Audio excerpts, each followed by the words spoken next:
I was born in Burlington, Vermont, on November 24, 1946. From the outside, my childhood seemed normal, just like any other kid growing up in a small town.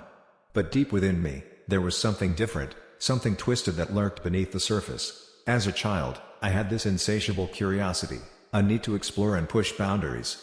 But as I grew older, that curiosity took a darker turn. The darkness inside me yearned for power and control, and it fed off the fear I could instill in others. It wasn't until my college years that I started to act upon my sinister desires. The thrill of taking control, of manipulating and overpowering my victims, sent shivers of excitement down my spine. I learned to blend in, to be charming and charismatic, all while hiding my true nature.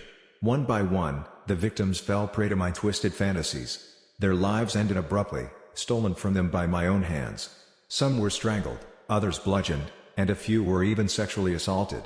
I was always careful, meticulous in covering my tracks, leaving no trace of my presence behind. The media dubbed me a monster, a serial killer who preyed on innocent women. But to me, it was a game. A sick, twisted game where I held all the cards, and the police were just pawns in my grand scheme.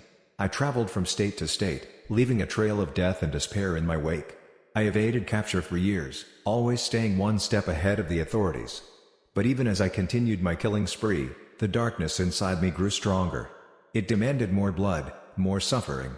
Eventually, the facade crumbled, and the truth caught up with me.